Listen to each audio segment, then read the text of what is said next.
So this here is my singing wall. Pretty much everything you see here, with the exception of the outline, came from EFL Designs and Jackie Elliott. The 4 singing trees came from Jackie.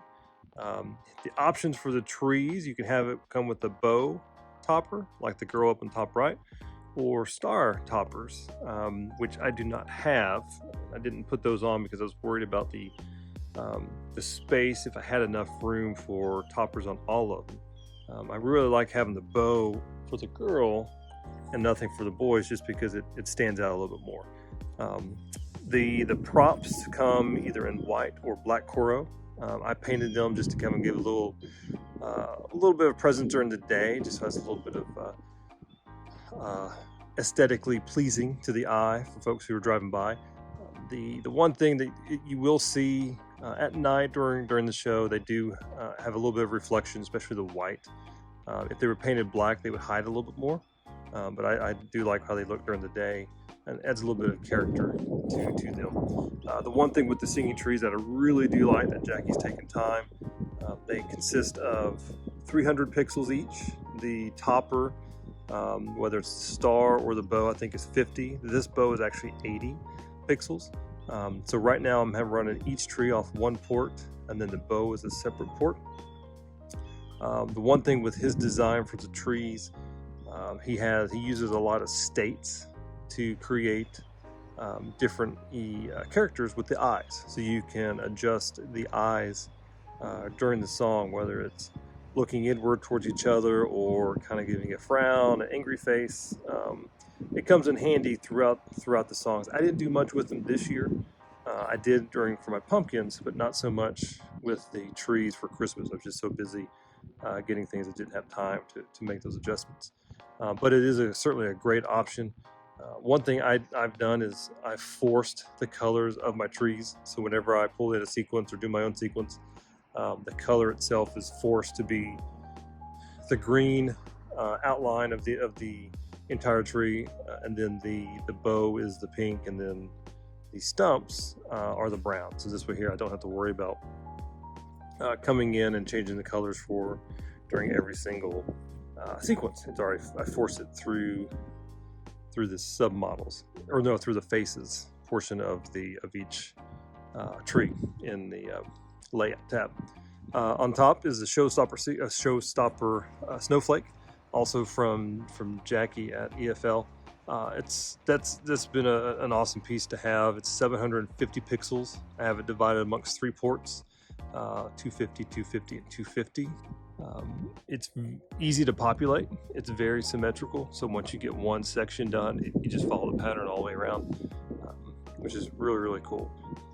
In the center of the window is also one of EFL's spinners. I think it's a 2-foot spinner, and I believe it is 196 pixels, 196. It's somewhere between 195 and 200. It's not quite 200, I know that. Very cool, very dense, and it's 2 feet, very easy to add, very easy to populate. Once again, I have that hanging on a 5-foot pre-cut piece of 1/2-inch EMT. And as I scroll in a little bit closer, how I have all these attached, you can see here, I should go here. On the trees, you see above the smile, I have little dimples. It's where I have screws going through to hold the EMT hanger on the back side. And I'll take this down in a moment to show you how I have it. But what's nice is I have a 3/4 inch U or strap for EMT, and it just slides in and out as needed, which is quite nice, and it holds it up. So this here is the back of one of my singing props. Wanted to take it down and show you how exactly I mounted the EMT. I used the EMT, I think it's a hanger bracket. What I did is I drilled just above each top of the mouth, essentially created a little dimple, and popped the screw through. I used 2 bolts as spacers, and then the screw went through the bracket, you can see right there, and then popped another screw on top of that to hold the bracket in place, and then used a wing nut on the screw just so it's a little easier to adjust. And then I made sure I centered my bracket. It's hard to tell, but I have a center mark right there just so I have it centered on the tree and centered within the in between my window and trim, so it's centered on the wall. I do like using these on the Coro. However, I have them on all my Coro props, including my my spiders and my snowflakes on the roof. The one thing that I have to fix for next year is when you do tighten these up, the inner bolt, you tend to have to open this up, but once you close it, it tends to loosen the bolt a little bit.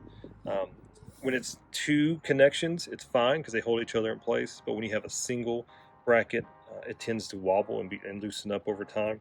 So that's something I have to take a look at and keep that in mind whenever you're using that with your own props, how you can keep them tight throughout the season. Don't have to worry about the prop itself spinning and coming loose and falling off. So, but once again, this is the back of the EFL Singing Tree. It's 300 pixels. I use 12 volt. I use 12 volt on my display, and I use this on one port, simply because I don't have the topper on this one. So I run this at, I think, 20% off one port, which works out well for me. The window, as well as the vertical, is chroma trim from Boscoyo. Has a 1-inch holes cut out, or holes cut out for every inch. All my spacing is 2. Roof, verticals, horizontals, matrix, windows are all 2-inch intervals, as well as my mega tree. It's all 2-inch spacing. One thing I do like about this, it does have one side for pixels, and then it leaves another space on the other end, other side, for your mounting. And what I did, how I mounted it, was using, let me get down here so you can see a little bit better, 1/2-inch Schedule 40 PVC, and then an EMT hanger, and then I had to put a buffer on the back side, which is simply a 1/2-inch PVC cut down and slides in, slides out, and so it holds pretty well. I only had one that came loose this year from the top, and that's just because of that was my first one I did, and I did not do it the same way. I learned from that one. So chroma trim's great. It's very, very hardy. This is their newest version, so it's a little bit thicker. It's UV resistant, which is nice, so it'll hold up a little bit more. And as you can tell here, since I went 2-inch spacing, I just zip tied through the empty holes versus the 2 pre-drilled holes for zip ties. And so it made it a lot easier, a lot quicker. So once again, this is my singing wall, and a lot of good came from this area. A lot of folks really love the trees. They turned out really nice. For me, they're very proportioned to this wall. Not much more different that I'll do next year. Maybe change out the spinners for a little bit bigger, but for right now, I think they're fine for what I wanted. For Halloween, this is also my pumpkin wall, where I have 4 pumpkins versus the trees, and they do a great job also, because it's a nice little stage for the singers to have. But overall, I'm very pleased with the EFL's props. Everything that Jackie does is he puts a lot of thought into it. It's very user-friendly, and the audience really loves what they see from the trees, the Showstopper, as well as the spinners. And the chroma trim from Boscoyo. Chose white because it helped blend in a little bit better with my white trim. I think it's a good option for folks who are looking to outline a house. Very easy to populate, very easy to install, as well as to store. So once again, if you like everything that I've said here, please give me a like, subscribe, and you can leave some comments. I will put in the description all the links to everything we discuss, and I'll see you later.